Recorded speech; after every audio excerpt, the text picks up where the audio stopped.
You're walking past a vacant lot in Detroit, maybe kicking through the edge of a cracked sidewalk in Brooklyn, or stepping over a ditch on a trail somewhere in the Pacific Northwest.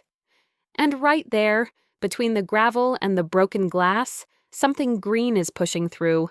You don't look twice, nobody does. But Cherokee healers looked, Civil War field surgeons looked, and in the last decade, clinical researchers started looking too. And what they found confirmed what Indigenous medicine systems documented across centuries. That flat-leafed plant you just stepped on, used by over 50 Native American nations as a wound treatment. The fuzzy-stalked thing growing by the highway, respiratory support backed by modern pharmacology. Your lawn is not empty. It's a pharmacy you were never taught to read. One plant on this list has over 2,000 years of documented medicinal use, and modern science finally confirmed why it works. Another is literally the ancestor of a drug sitting in your medicine cabinet right now. There's a plant growing in the crack of nearly every sidewalk in North America, and most people alive today have never once considered putting it on their skin. But if you'd been walking a trade route with the Cherokee 400 years ago, and you'd gotten stung by something venomous, a wasp, a spider, the barbed edge of a nettle, the first thing someone would have done is reach down, grab a handful of broad, ribbed leaves from the ground beneath your feet, chew them into a wet mass, and press that poultice directly onto the wound.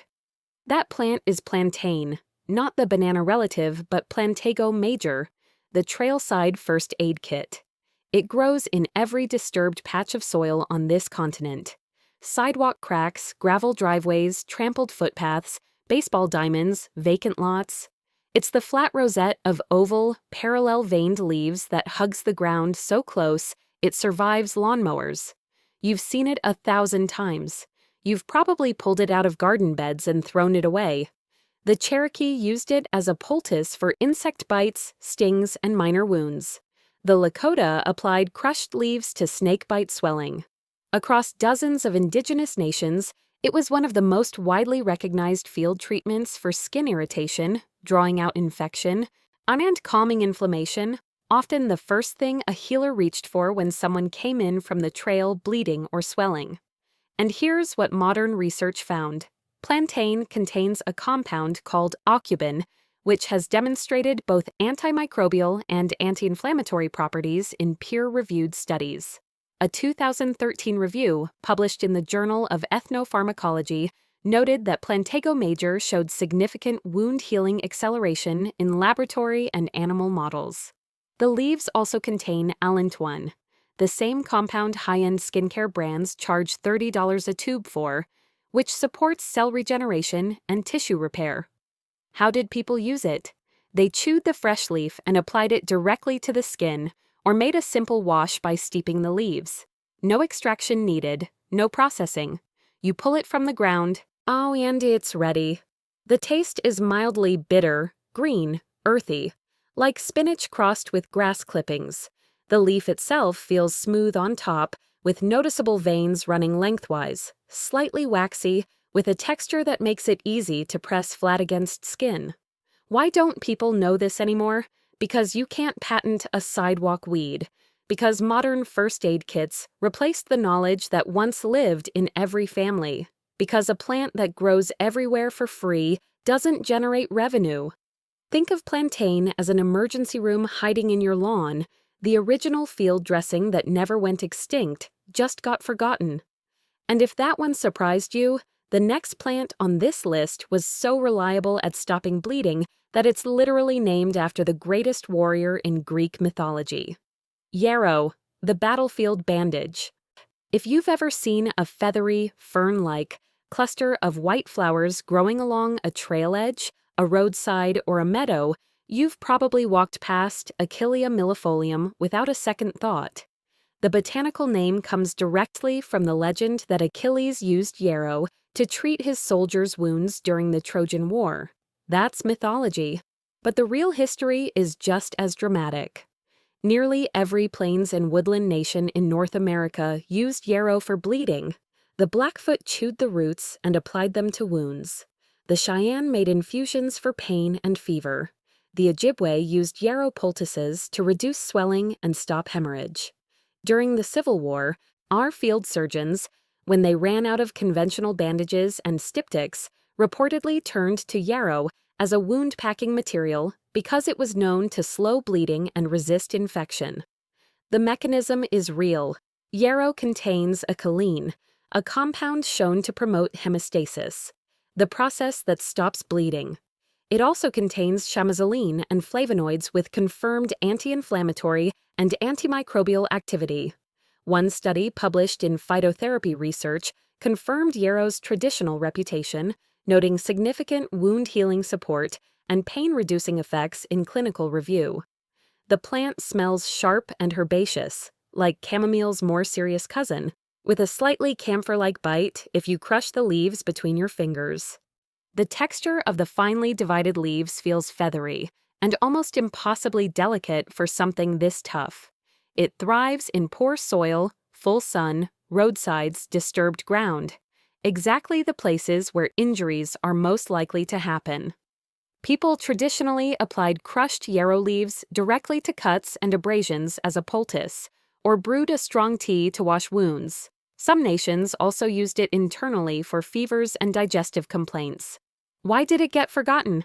Because gauze, antiseptic spray, and adhesive bandages became cheap and convenient. The knowledge didn't become false, it just became unnecessary for most people. Yarrow is like a medic that showed up to every war in human history and then got quietly discharged when the supply chain improved. But it's still growing, still ready. Still exactly where it was 1,000 years ago, on the edge of the trail, waiting. Now, here's one that literally saved European colonists from dying. And they only survived because Indigenous people taught them how to use it. White pine, Pinus strobus, the scurvy killer. In the winter of 1535, the French explorer Jacques Cartier and his crew were trapped along the frozen St. Lawrence River, dying of scurvy. Their gums were rotting, their teeth were falling out, their joints were swelling. They were finished. Then Haudenosaunee people showed them how to make a tea from the needles and bark of the white pine. Within days, the men began recovering. That story isn't folklore. It's recorded in Cartier's own expedition journals. The vitamin C content in pine needles is significant. Some analyses show concentrations comparable to or exceeding citrus fruits per serving weight, and it was available in the dead of winter when no fruit existed. But here's what gets really interesting. White pine bark and needles also contain shikimic acid, which belongs to the same compound family used as a precursor in the synthesis of oseltamivir, the antiviral drug you know as Tamiflu. Researchers have explored various conifer species as potential sources of shikimic acid precisely because the compound pathway is present in the plant's biology. Now, drinking pine needle tea is not the same as taking Tamiflu. That's a pharmaceutical synthesis, not a folk remedy. But the biochemical connection is real, and it shows why Indigenous medicine systems weren't guessing.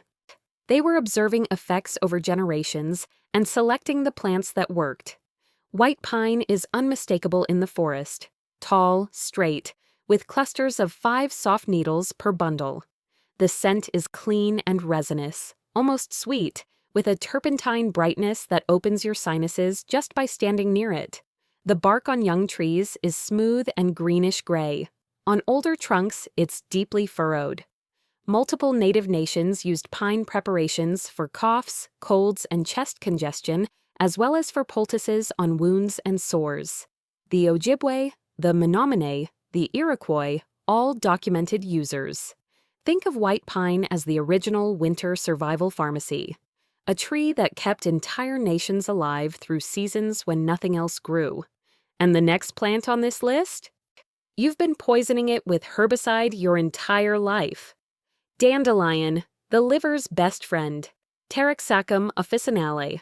It's possibly the most aggressively eliminated plant on every suburban lawn in America, and simultaneously one of the most widely used medicinal plants in the history of human civilization. The Ojibwe used dandelion root preparations for stomach and liver complaints. The Cherokee used it as a digestive tonic and a mild diuretic. Across Atlantic and Pacific indigenous traditions, and far beyond into European, Chinese, and Middle Eastern herbal systems, dandelion has been a cornerstone of liver and digestive support for centuries. It wasn't a novelty, it was a staple. Modern research backs this up in ways that should make anyone who sprays Roundup on their lawn uncomfortable. A dandelion root has shown hepatoprotective effects in multiple animal studies, meaning it helps protect liver cells from damage. A 2017 review in the Journal Review of Diabetic Studies examined evidence suggesting dandelion may support healthy blood sugar metabolism. The root is rich in inulin, a prebiotic fiber that feeds beneficial gut bacteria. The leaves contain significant potassium, which helps offset the mineral loss that comes with their mild diuretic action, a sophistication that synthetic diuretics don't naturally possess. Everything about dandelion is usable.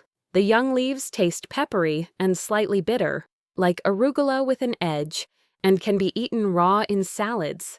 The root, roasted, becomes a nutty, coffee-like beverage that people across multiple traditions drank daily. The bright yellow flowers are unmistakable. The jagged lion's tooth leaves give the plant its name, dent de lion, French for lion's tooth. The texture of a freshly pulled root is crisp and pale, snapping clean, with a milky white sap that stains your fingers. It grows in every soil type, every climate, every ignored patch of ground on the continent. Why did dandelion become the enemy? Because lawn culture declared war on anything that wasn't grass. Because a plant that grows for free and supports your liver, your digestion, and your gut microbiome can't compete with a $40 bottle of liver support capsules at the supplement store. Dandelion is like a full-service maintenance crew for your internal systems that shows up uninvited, works for free, and gets sprayed with poison for its trouble. If the first four surprised you, this next one is going to change the way you look at roadsides forever. Mullein, Verbascum thapsus, the lung cleaner. You know this plant even if you don't know the name. It's the tall, dramatic stalk that shoots up from a rosette of huge, soft, silvery green leaves, the ones that feel like felt or lamb's ear when you touch them. Mullein grows along highways, railroad tracks, abandoned lots, and disturbed fields across all of North America. It looks like it belongs in a fantasy landscape, and it was one of the most important respiratory plants in Native American medicine. The Navajo smoked dried mullein leaves for lung congestion. The Mohican made hot infusions for coughs and bronchial irritation. The Catawba, the Creek, the Menominee all used mullein in some form for respiratory complaints. The practice of smoking mullein specifically as a lung-clearing remedy might seem paradoxical, but the smoke delivery method was used in small, deliberate quantities as a form of respiratory stimulation, not chronic inhalation. More commonly, the leaves were steeped into strong teas for chest colds and persistent coughs. The mechanism is well understood. Mullein contains saponins, which are natural expectorants. They help loosen and move mucus out of the airways. It also contains mucilage, a gel-like substance that coats and soothes irritated mucous membranes. Together, these compounds create a dual action: loosen what's stuck, soothe what's raw. One review in the journal Medicinal Plants noted mullein's traditional respiratory applications are well supported by its known phytochemical profile. The flowers, steeped in oil, were also used for earaches across multiple traditions, a use that small clinical studies have explored with promising preliminary results. Touch a mullein leaf and you'll understand immediately. It's thick, velvety, covered in fine silvery hairs that make it look almost luminescent in late afternoon light. The dried leaves smell faintly sweet and herbaceous. The flower stalk can reach 6 feet, towering over everything around it like a signal flare from the plant world. Think of mullein as a respiratory reset button, growing on the side of every highway in the country. It's been there the whole time. You just didn't know what you were looking at. And here's what's worth pausing on for a moment. 5 plants in, and everything we've covered so far grows within a mile of where you're sitting right now. These aren't exotic imports. These aren't rare mountain herbs guarded by monks. These are the plants your great-grandparents knew by name, plants that indigenous medicine systems documented, tested, and relied upon for centuries. That knowledge didn't disappear because it stopped working. It disappeared because colonization, industrialization, and the rise of patent medicine replaced it with something more profitable. The plants didn't change, the culture did. And if these first 5 surprised you, if you're starting to feel like you've been walking past a pharmacy your whole life, stay with this list. Because we're about to move into the ones that even researchers were shocked to rediscover. This is where the list shifts. The first 5 plants were familiar, things you've stepped on, mowed over, pulled out of garden beds. Now we're moving into the plants that built entire traditional medicine systems, the ones that treated epidemics, the ones that became the basis for drugs that made pharmaceutical companies billions. And the first one in this tier is a plant that the Great Plains nations used so widely for immune support that it became the single best-selling herbal supplement in America, and most people have no idea it started as Native American medicine. Echinacea, the immune sentinel, specifically Echinacea purpurea and its relatives, the purple coneflowers that light up prairie grasslands and garden borders across the Midwest. The Cheyenne used Echinacea for sore throats and mouth pain. The Lakota used it for infections, snake bites, and as a general pain remedy. The Comanche chewed the root for toothaches. The Kiowa used it for coughs and sore throats. Across the Plains nations, Echinacea root was one of the most universally relied upon plants for fighting infection and supporting immune response, long before anyone understood what an immune system was. Modern research has caught up, and the findings are substantial. Echinacea has been the subject of hundreds of studies and multiple meta-analyses. A 2007 meta-analysis published in the Lancet Infectious Diseases found that Echinacea preparations reduced the incidence of the common cold by 58% and reduced cold duration by an average of 1.5 days. Now, research results vary across studies. Preparation type, species, and dosage all affect outcomes. But the body of evidence is large enough that Echinacea remains one of the most studied medicinal plants in the world. The active compounds include alkamides, which modulate immune cell activity, and polysaccharides, which stimulate macrophage function. Echinacea is a striking plant, those distinctive purple-pink petals drooping back from a spiny, dome-shaped center cone that's rough to the touch, almost prickly, like touching a tiny hedgehog. The root, when you snap it, has a distinctive tingling, numbing sensation on the tongue. That's the alkamides at work. The plant smells mildly sweet and earthy and grows in dry prairies, rocky open ground, and roadsides across the central United States. People use it today primarily as a tea or tincture taken at the onset of cold or flu symptoms, the same strategic timing that Indigenous users intuitively practiced. Why did the knowledge almost vanish? Because when Echinacea was commercialized, it was extracted from its cultural context and turned into a supplement product. But the original understanding of when and how to use it, developed over centuries of Indigenous practice, was rarely credited. Echinacea is like an immune system alarm clock that the Plains nations set centuries ago, and modern science just confirmed the alarm was real. Now stay with this, because the next one has a connection to a product you've probably used this week without knowing where it came from. Some wild bergamot, also called bee balm, Monarda fistulosa, nature's antiseptic. This is a beautiful, lavender-headed wildflower that grows across prairies, meadows, and forest edges throughout most of North America. The Blackfoot used it extensively, crushed leaves applied to skin infections, infusions for mouth and throat ailments, steam inhalation for respiratory congestion. The Ojibwe used it similarly, particularly as a treatment for colds and fevers. The Menominee used it to treat skin conditions. The reason it works comes down to one compound, thymol. Wild bergamot is rich in thymol, a natural phenol with powerful antiseptic and antifungal properties. And here's the connection that should stop you for a second. Thymol is the active ingredient in Listerine. When Listerine was first formulated in the late 1800s, it used thymol as its primary antiseptic agent, a compound that indigenous peoples of North America had been applying to infections for centuries.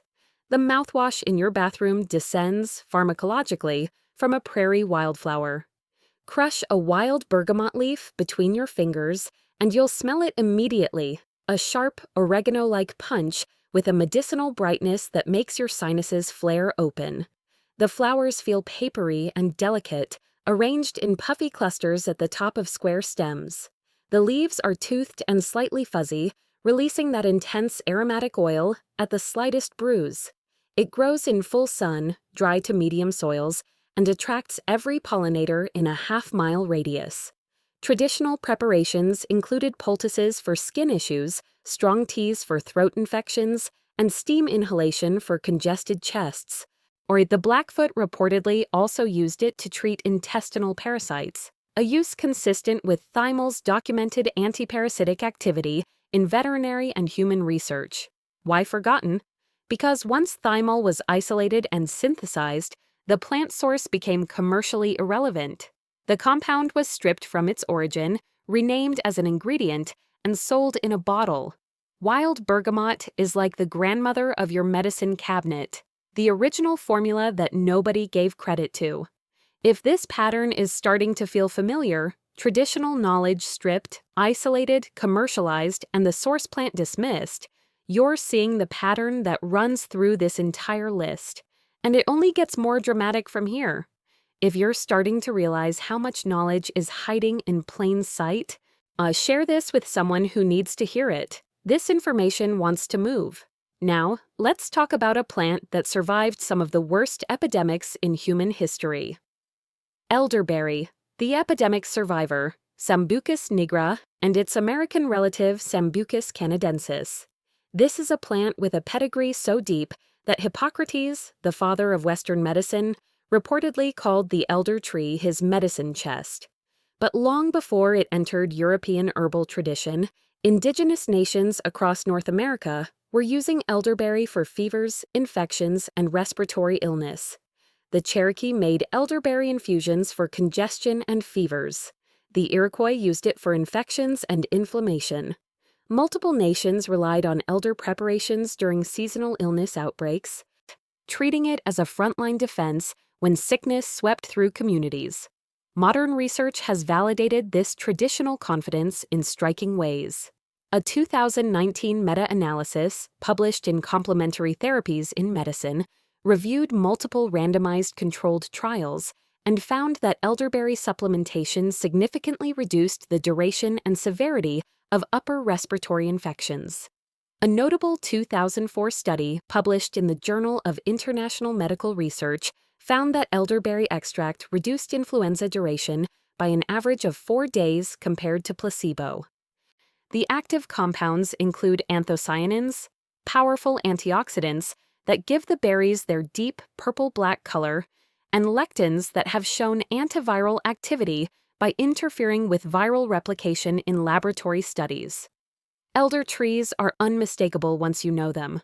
Clusters of tiny cream-white flowers in flat-topped sprays in early summer, followed by drooping bunches of small, dark purple-black berries in late summer. The flowers smell sweet, floral, almost honeyed with a musky undercurrent. The berries themselves are tart and slightly astringent, not pleasant raw, and importantly, the raw berries, bark, leaves, and stems contain compounds that can cause nausea, so traditional preparations always involve cooking or drying. That's the kind of knowledge that came from centuries of careful use, not guesswork. People use elderberry today as syrups, tinctures, and lozenges, especially at the first sign of cold or flu. The traditional method was a cooked-down berry preparation, often combined with honey. Elder grows along river edges, forest margins, roadsides, and hedgerows, anywhere with moist soil and partial sun. It's abundant and fast-growing. Why did it get forgotten? Because the flu shot and over-the-counter cold medicines became the default response. Nobody questions the first-line treatment when it's convenient. An elderberry is like a biological antiviral defense system disguised as a roadside shrub, surviving every epidemic that tried to erase the knowledge of how to use it. Now, let's slow down for a second and talk about something that heals from the inside, the kind of plant that doesn't fight invaders but rebuilds the walls they damaged. Slippery elm, Ulmus rubra, the gut healer. If you've ever dealt with persistent digestive discomfort, the kind that doesn't resolve, that grinds, this is the plant that indigenous medicine systems reached for, not as a cure, but as a protector. The Cherokee used slippery elm bark extensively for gastrointestinal inflammation, sore throats, and wound dressings. The Iroquois used it as a poultice for boils and skin ulcers. Multiple nations prepared slippery elm bark as a nutritive food during illness, a gruel that could sustain someone too sick to eat anything else. It was medicine and food simultaneously, which tells you something about how sophisticated indigenous plant use really was. The inner bark of slippery elm is rich in mucilage, a viscous, gel-forming polysaccharide that, when mixed with water, becomes a thick, slippery coating. This mucilage physically lines the mucous membranes of the throat, stomach, and intestines, creating a protective barrier that reduces irritation and allows damaged tissue to begin healing. This is not theoretical, it's mechanical. The FDA has actually recognized slippery elm as a safe and effective demulcent for throat and digestive soothing, now one of the very few herbal substances to receive that kind of regulatory acknowledgement. Slippery elm bark, when fresh, feels exactly like its name: wet, slick, impossible to grip firmly. Dried and powdered, it turns into a fine, tan-colored flower with a faintly sweet, grain-like smell. Mixed with hot water, it forms a thick porridge with a mild, almost maple-adjacent flavor. The tree itself is a medium-sized elm found throughout eastern North America's hardwood forests. Look for the rough-textured leaves and the reddish inner bark visible when a branch breaks. People use it today as a powder mixed into warm water or as lozenges for sore throats and digestive irritation. Why forgotten? Because antacids became cheap, fast, and everywhere. Slippery elm doesn't suppress acid. It protects tissue. Different mechanism, odds different philosophy. It's like a living bandage for your gut, not attacking the problem, but shielding the damaged area while your body does the repair work. And here's where we cross into the territory that even researchers didn't expect. The plants we're about to cover aren't just useful. They're the ones that challenged modern assumptions about what traditional medicine could do. And this next one, it doesn't just support your body, it may support your mind. Sage, specifically white sage, Salvia apiana, and its relative common sage, Salvia officinalis, the memory keeper. Sage holds a unique dual role across indigenous traditions of the American Southwest and beyond. White sage has been used ceremonially across multiple Southwest and California nations, Chumash, Cahuilla, and others, for purification, cleansing, and spiritual preparation. But sage wasn't only ceremonial. Common sage and related species were used medicinally by various nations for sore throats, digestive complaints, and cognitive clarity. The Navajo used sage preparations for headaches. The Cahuilla used it for respiratory and cold symptoms. The idea that sage clears the mind isn't just metaphorical, it was an observed therapeutic property. Modern neuroscience has taken this seriously. A 2003 study published in Pharmacology, Biochemistry, and Behavior found that Salvia officinalis significantly improved memory and attention in healthy young adults. A follow-up study by the same team showed cognitive benefits in older adults as well. The active compounds include rosmarinic acid, a potent antioxidant, and various terpenes that appear to inhibit acetylcholinesterase, the enzyme that breaks down the neurotransmitter acetylcholine. Acetylcholine is critical for memory and learning. In plain language, sage contains compounds that help your brain hold on to the chemical it needs to remember things. White sage, when burned, releases a thick, resinous, almost camphorous smoke that is immediately recognizable. It fills a room with a heavy, clean, aromatic presence. The fresh leaves are pale gray-green, slightly sticky with aromatic oils, and velvety soft. Common sage has a warmer, earthier, more culinary smell. The scent of holiday stuffing, essentially. Traditional preparations for medicinal sage include teas, throat washes, and steam inhalation. Ceremonial smudging uses dried white sage bundles. It's important to note that white sage has faced significant overharvesting pressures.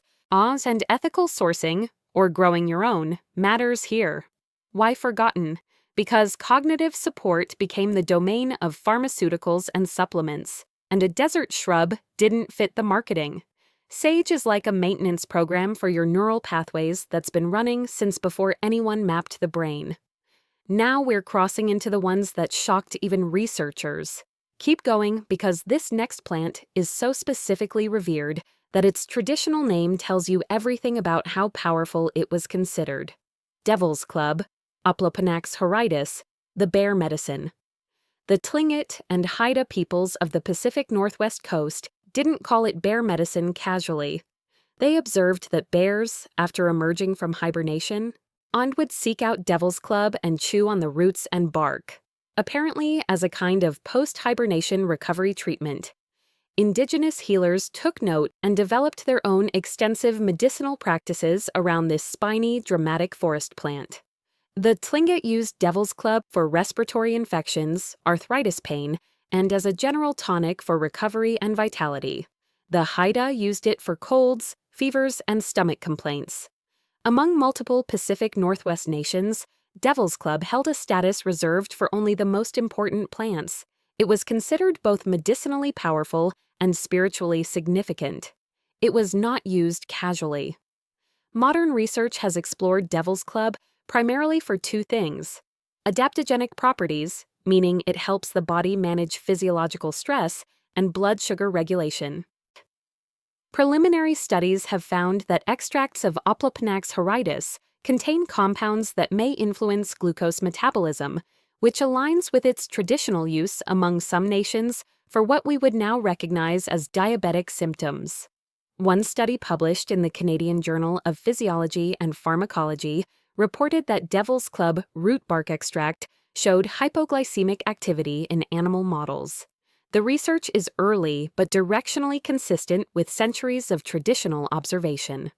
Devil's Club is unmistakable and unfriendly. It grows in the dark, wet understory of Pacific Northwest old-growth forests, towering maple-like leaves atop thick, woody stems absolutely covered in needle-sharp spines. You don't casually harvest Devil's Club.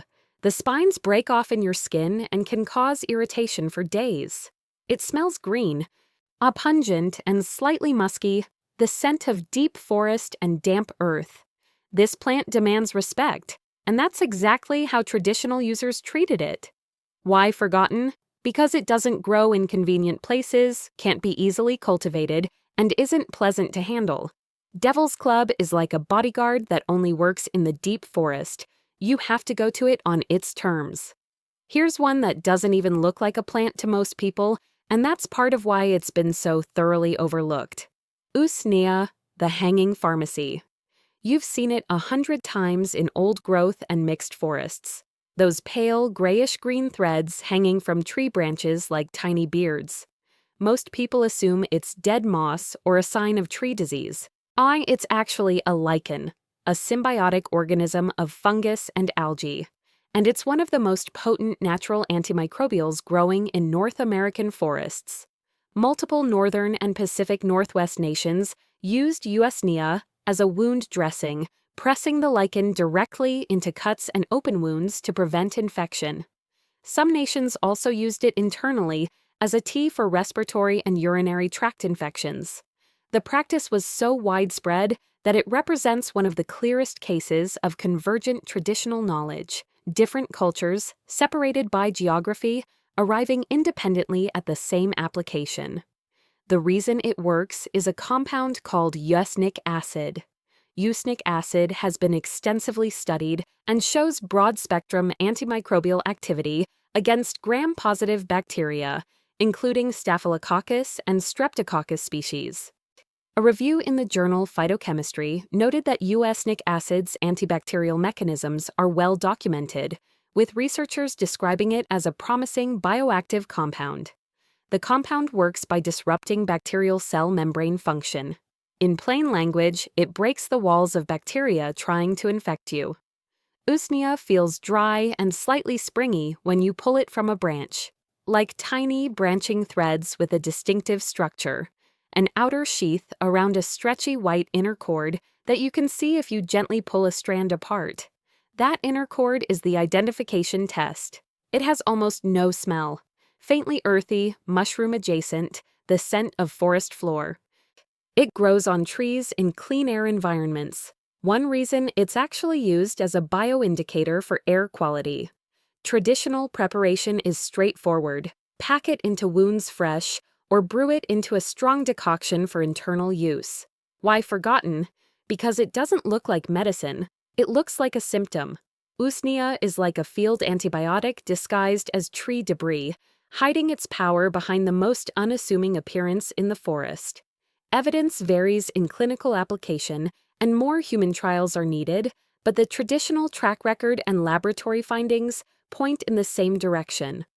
If you're keeping track of what we've covered so far, you've now seen plants that stop bleeding, clear lungs, protect livers, heal guts, support memory, fight infection, and modulate immune systems.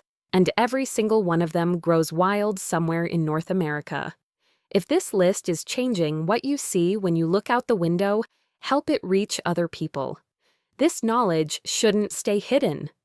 Now, let's talk about the winter survival food that contains more vitamin C than almost anything in the grocery store.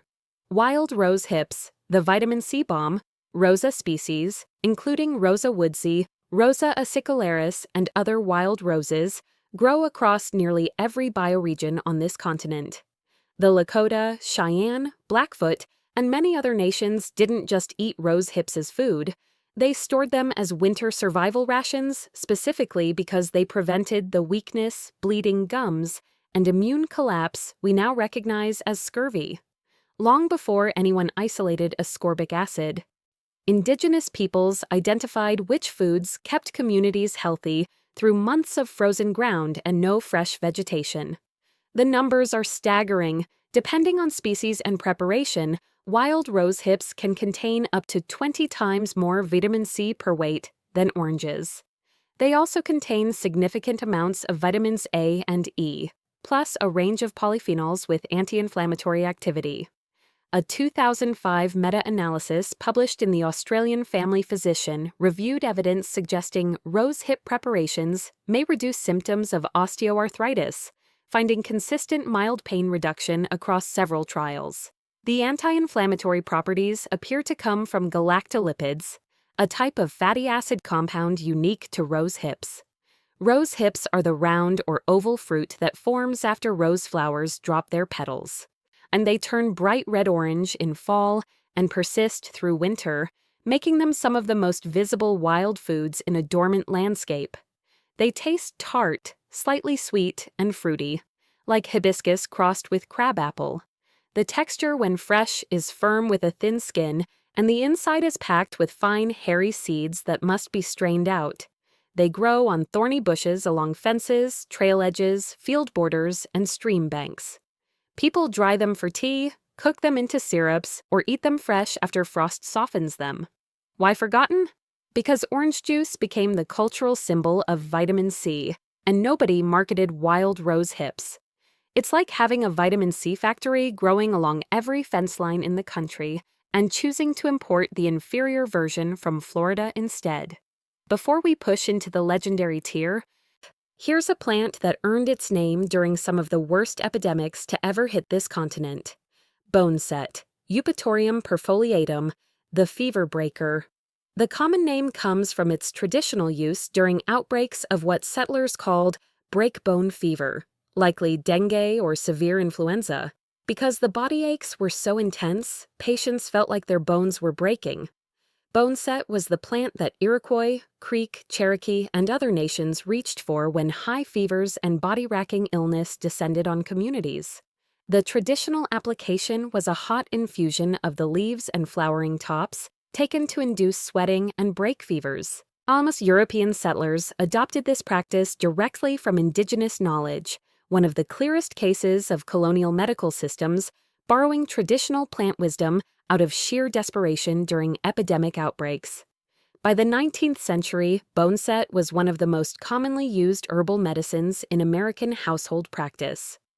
Modern research has identified immunostimulant sesquiterpene lactones and polysaccharides in boneset that appear to activate macrophages and other immune cells. A 2011 review in the journal Phytomedicine noted that Eupatorium perfoliatum preparations showed consistent immune-modulating activity in laboratory studies. The evidence is primarily preclinical, so honest framing matters here. Traditional use is strong and well documented, but large-scale human clinical trials are still limited. What's clear is that the compounds are real and the immunological mechanisms are plausible. Boneset grows in wet meadows, stream edges, and ditches across eastern North America. It's identifiable by its unique leaf structure. The stem appears to pierce directly through the center of each leaf pair, as if someone threaded a stick through paper. The flowers are clusters of fuzzy white blooms in late summer. It smells bitter and pungent, like the herbal equivalent of strong black coffee. And that bitterness is part of the medicine. The taste is memorably awful, which is probably why it never became a casual tea. Why forgotten? Because aspirin and acetaminophen made fever management a one-pill problem. Boneset is like an immune system wake-up call that tastes terrible and works hard, the kind of medicine people only remember when the easy options fail. And now we've reached the plant that shows both the power and the cost of rediscovery, because this one got so popular that people nearly harvested it into extinction. Golden seal, Hydrastis canadensis, the underground antibiotic. This small, shade-loving woodland plant with palmately lobed leaves and a distinctive golden yellow rhizome was one of the Cherokee's most important medicinal plants. They used it as a wash for skin infections, as a treatment for mouth ulcers and sore throats, and as a digestive bitter. The Iroquois used golden seal similarly, particularly for eye infections, skin wounds, and internal complaints. The key compound is berberine, a bright yellow alkaloid found in the rhizome that has become one of the most studied plant compounds in modern pharmacology. Berberine has demonstrated broad-spectrum antimicrobial activity against bacteria, fungi, and some parasites. But what's driven the most recent research interest is its metabolic effects. A 2012 meta-analysis, published in the Journal of Ethnopharmacology, reviewed evidence showing that berberine can significantly reduce blood glucose and cholesterol levels, effects comparable in some studies to conventional medications like metformin. That finding turned berberine from a traditional antimicrobial into one of the most talked-about compounds in metabolic health research. Golden seal grows in the rich, unshaded forest floors of eastern North America, under hardwood canopies, along ravines, in deep leaf litter. The plant is small, rarely more than a foot tall, with large, hairy leaves and a single small, greenish-white flower, followed by a raspberry-like red fruit. The rhizome, when broken, reveals an intensely bright yellow interior with a bitter, astringent taste that stains everything it touches. Traditional preparation involved powdering the dried rhizome and applying it to wounds or mixing it into washes and teas. But here's the critical point. Golden seal has been severely overharvested. Demand from the supplement industry has pushed wild populations to the brink, and it's now listed as vulnerable by conservation organizations. Ethical sourcing matters. Cultivated sources or sustainable alternatives containing berberine, like Oregon grapefruit, should be considered. Why forgotten and then dangerously remembered? Because the commercial value outpaced the conservation ethic. Golden seal is like a buried vault of antimicrobial gold that got raided the moment modern culture realized it was there. A cautionary tale about reclaiming knowledge without reclaiming responsibility. Now we're entering the legendary tier, And the first plant up there has been waiting for 2,000 years for modern science to explain what people already knew. Willow bark, the aspirin tree. This is the payoff that's been building since the hook. Salix species, white willow, black willow, crack willow. These are the trees lining rivers, streams, and wetlands across every continent in the Northern Hemisphere. And for over 2,000 documented years, across more cultures than almost any other medicinal plant on Earth, humans have been stripping bark from willow branches and using it for one thing: pain. Virtually every Native American nation with access to willow used the bark for pain relief and fever reduction. The Cherokee, the Blackfoot, the Ojibwe, the Huma, the Mohegan. The list is enormous. Beyond North America, ancient Sumerian tablets from around 4,000 years ago reference willow as a pain remedy. Hippocrates prescribed it. Egyptian papyri mention it. Chinese traditional medicine documented it. This isn't a folk remedy that caught a lucky break in a lab. This is arguably the most cross-culturally validated medicinal plant in human history. Here's the mechanism, and it's the origin story of modern pharmacy. Willow bark contains salicin, a glycoside that your body converts into salicylic acid after ingestion. In 1897, a chemist at Bayer modified salicylic acid to create acetylsalicylic acid, reduced its stomach-irritating side effects, and called it aspirin. One of the most consumed drugs in human history is a direct chemical descendant of a compound that indigenous peoples had been using for millennia. As one review in the journal Phytotherapy Research noted, willow bark extract has demonstrated analgesic and anti-inflammatory effects comparable to low-dose aspirin in clinical trials for lower back pain. Willow trees are graceful, water-loving, with narrow, lance-shaped leaves that shimmer silver green in wind. The bark on young branches is smooth and greenish. On older trunks, it's deeply furrowed and grayish.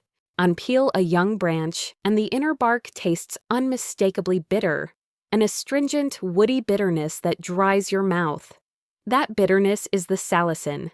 The branches are famously flexible, so flexible they're used for basket weaving, and the trees often grow with their branches trailing into water. Traditional preparation was simple. Strip the bark from young branches, dry it, and steep it as a tea for pain, inflammation, and fever. The dosage was intuitive, enough to ease the pain, adjusted by experience. Why forgotten? Because aspirin replaced it. Because a pill in a bottle is faster than stripping bark from a riverside tree. Because once you can synthesize the compound, the plant becomes commercially irrelevant.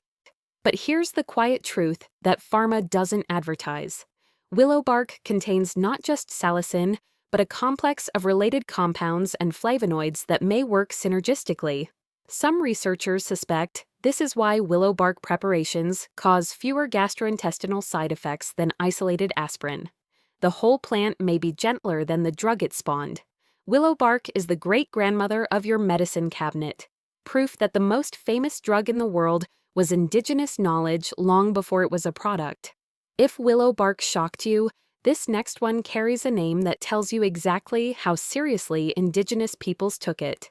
Osha root, Ligusticum porteri, the bear root. Like Devil's Club in the Pacific Northwest, Osha earned its name from observation. Ute, Zuni, and other mountain peoples of the Rocky Mountain region noticed that bears emerging from hibernation, or bears who appeared sick, would dig up Osha root and chew on it, sometimes rubbing the masticated root through their fur. When the healers followed the bear's lead, they discovered one of the most powerful respiratory and anti-infective plants in the high-altitude pharmacopoeia. The Ute used Osha root for coughs, colds, sore throats, and respiratory infections. The Zuni used it for body aches and as a general cold remedy. Among the Apache and Tarahumara, it was carried as a protective medicine, chewed during long journeys, especially at high altitudes where respiratory demands increase. Osha was treated with a reverence that went beyond casual use. It was considered strong medicine, and not something taken lightly or without need. The root contains ligustolide and other phthalide compounds that show antiviral, antibacterial, and smooth muscle-relaxing effects in laboratory studies. The smooth muscle relaxation is significant because it means OSHA may help open airways, consistent with its traditional respiratory application. A study in the Journal of Ethnopharmacology confirmed the presence of bioactive compounds with antimicrobial and anti-inflammatory potential. The research is still primarily preclinical, but the phytochemical profile strongly supports the traditional use pattern. OSHA grows only at high elevations, typically between 7,000 and 10,000 feet, in the Rocky Mountain region, in moist mountain meadows and forest clearings. The plant resembles a large, celery-like herb with umbrella-shaped flower clusters. The root is dark brown, hairy, and when broken open, releases an intensely spicy, celery-like aroma that's almost overwhelming, pungent, resinous, warm, and immediately medicinal smelling. Chewing the root produces a numbing warmth across the throat and sinuses. But here's the critical issue. OSHA cannot be cultivated. It grows only in wild, high-altitude conditions and resists all attempts at commercial farming. Combined with surging demand from the herbal supplement market, wild OSHA populations are under serious pressure. Some populations are considered at risk. Any use of OSHA must involve ethical wildcrafting, small quantity personal harvest, where legal and sustainable, or simply respectful abstinence if populations in your area are stressed. This is reclamation with responsibility. You don't reclaim knowledge by destroying the source. OSHA root is like a high-altitude emergency broadcast system, a respiratory powerhouse that only grows where the air is thinnest, trusted by bears and medicine people alike, and too important to let commercial greed eliminate. The next plant on this list carries a history that changed women's health on this continent. Black cohosh, Actea racemosa, the women's ally. Few plants in North American traditional medicine carry a more specific legacy than this one. Algonquin women used black cohosh root preparations for menstrual regulation and labor support. Cherokee healers used it for rheumatic pain, kidney problems, and gynecological complaints. Across multiple eastern woodland nations, one black cohosh held a recognized role in women's health, addressing the kinds of cyclical, hormonal, and reproductive concerns that affect half the population and, until relatively recently, were routinely dismissed by Western medicine. What makes black cohosh remarkable in the modern context is that it's one of the most clinically studied botanicals in the world for menopause symptom management. A 2012 Cochrane systematic review analyzed multiple randomized controlled trials and found evidence, though mixed, suggesting benefit for menopausal hot flashes and associated symptoms. A German product derived from black cohosh rhizome, remifemin, has been used as a standard menopausal treatment in Europe for decades, prescribed by physicians as an alternative to hormone replacement therapy. On the active compounds include triterpene glycosides, particularly actine and simicifugicide, which appear to interact with serotonin receptors rather than estrogen receptors, a mechanism that surprised researchers who initially assumed it was a phytoestrogen. The plant itself is dramatic, tall, up to 8 feet, with long, wand-like racemes of tiny white flowers that give it the common name bugbane because insects apparently avoid it. It grows in the dappled shade of eastern hardwood forests, along ravines and stream banks. The rhizome is dark, knotty, and dense, hard to break and intensely bitter when tasted, with a musty, earthy smell that's distinctly unpleasant. No one ever used black cohosh because it tasted good. They used it because it worked. Traditional preparation involved decoctions of the dried rhizome, slow-simmered, strong, and taken in measured amounts. Safety note: black cohosh has been associated with rare liver concerns in case reports, and long-term use should involve professional guidance. This is a plant with genuine power, and genuine power requires genuine respect for dosage and duration. Why forgotten? Because women's health was historically under-researched, and plant medicines for hormonal concerns were dismissed as superstition until clinical trials proved otherwise.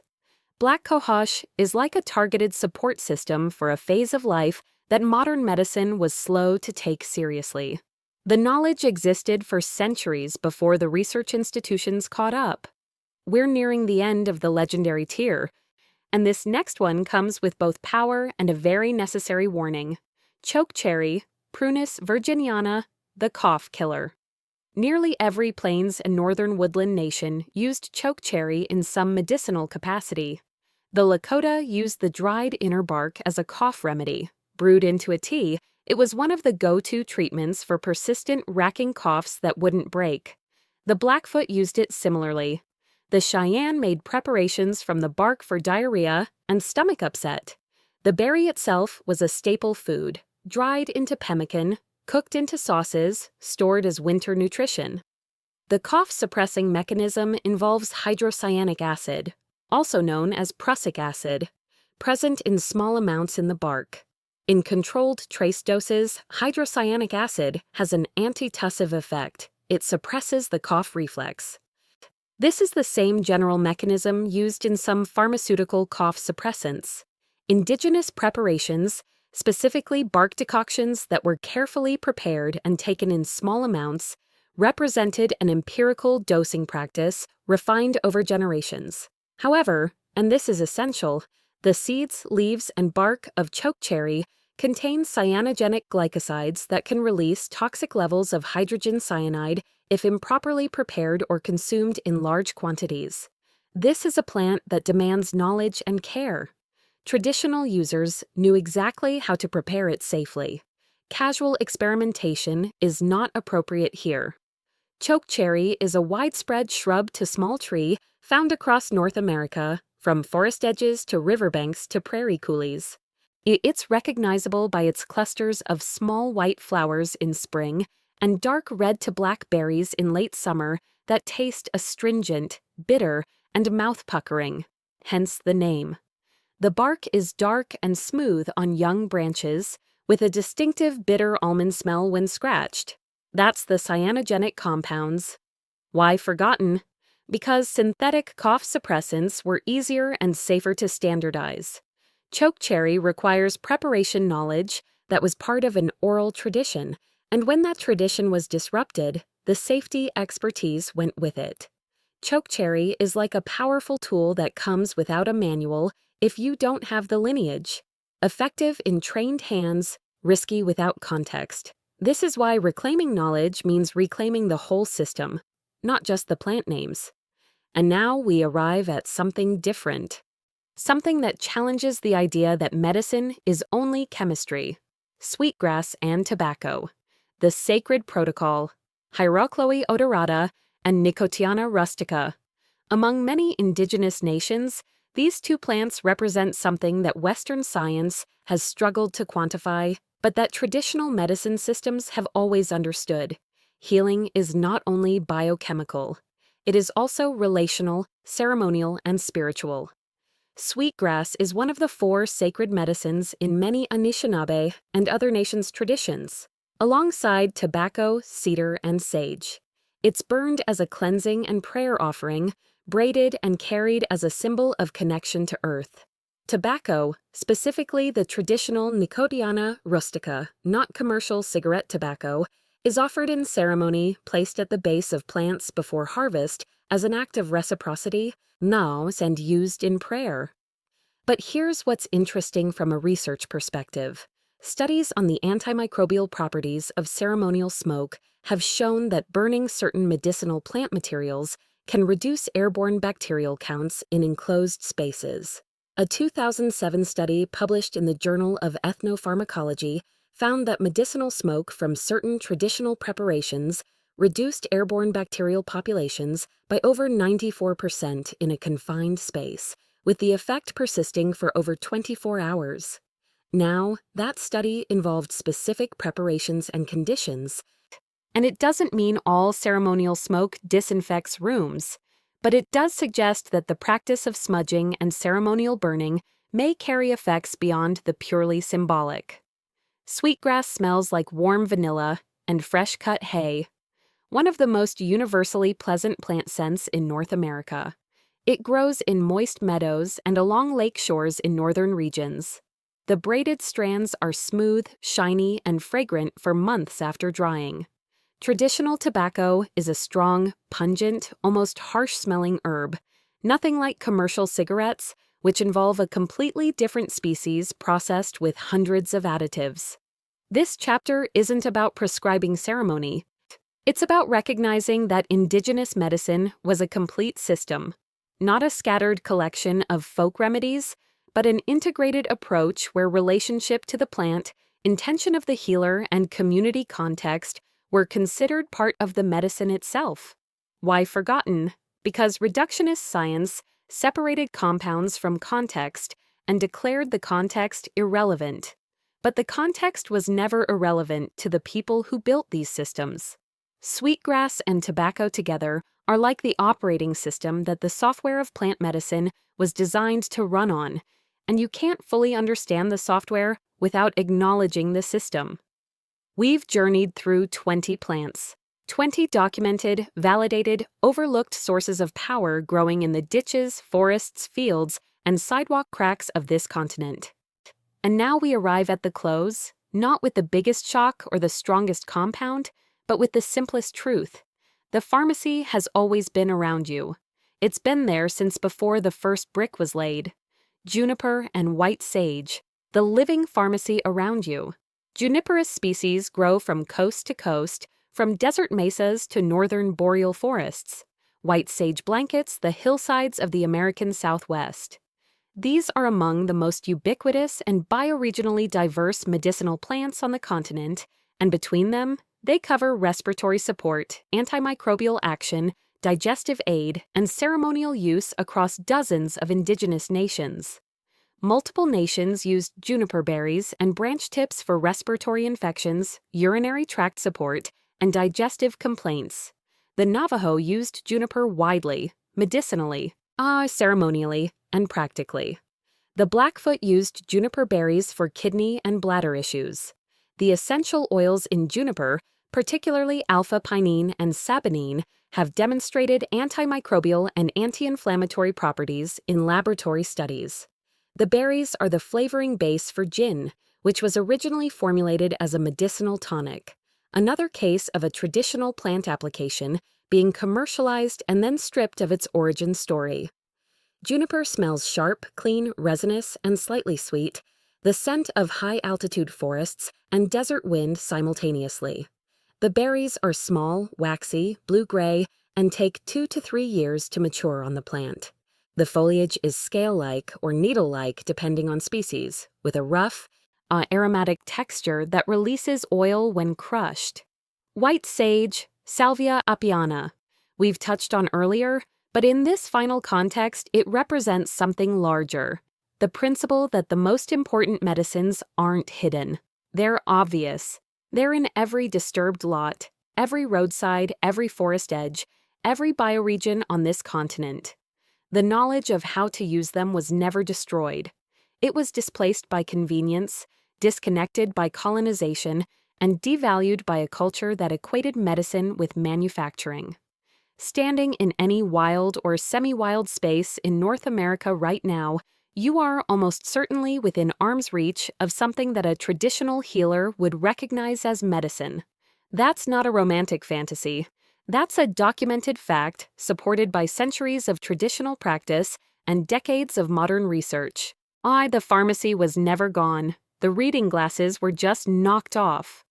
22 plants. You've now heard the names, the stories, the compounds, and the histories. You've walked through battlefield bandages and epidemic survivors, lung cleaners and liver protectors, immune sentinels and memory keepers, the aspirin tree and the bear root, the underground antibiotic and the sacred protocol. Every single one of them is real. Every single one of them grows on this continent. And most of them grow within a short walk from wherever you're sitting right now. Think about what that means. It means every ditch you've driven past, every vacant lot you've dismissed, every patch of weeds you've sprayed with chemicals or mowed without a thought. Every one of those spaces was, and still is, a living repository of medicinal knowledge that sustained human health for thousands of years before the first pharmacy opened its doors. That knowledge was not primitive. It was not superstition. It was systematic, observational, multigenerational, and, as modern research keeps confirming, biochemically sound. This doesn't mean you should stop seeing your doctor. It doesn't mean these plants replace clinical care or that every traditional use has been proven in randomized controlled trials. Some of these remedies have strong modern validation. Some have primarily traditional support. Some have both. The point was never to replace one system with another. The point is that an entire dimension of knowledge that Indigenous peoples refined over millennia, that soldiers carried into battle, on that grandmothers passed to granddaughters, that kept communities alive through winters and epidemics. That knowledge was displaced, not disproven. And it's still right there, in the crack of the sidewalk where plantain pushes through, along the river where willow branches trail in the current, on the forest floor where golden seal hides its yellow roots under leaf litter, on the roadside where mullein raises its felt-covered stalk 6 feet into the air like a signal saying, "I'm still here. I've always been here." You started this list looking at plants and seeing weeds. You're ending it looking at weeds and seeing a pharmacy. And that shift, from dismissal to recognition, from ignorance to awareness, isn't just about plants. It's about reclaiming the right to know what's growing around you and what it can do. The pharmacy was never closed. You just didn't know the language. Now you do. Next time you walk past a ditch full of green, tangled, wild, unnamed, dismissed, slow down. Look again, because now you know what you're really looking at.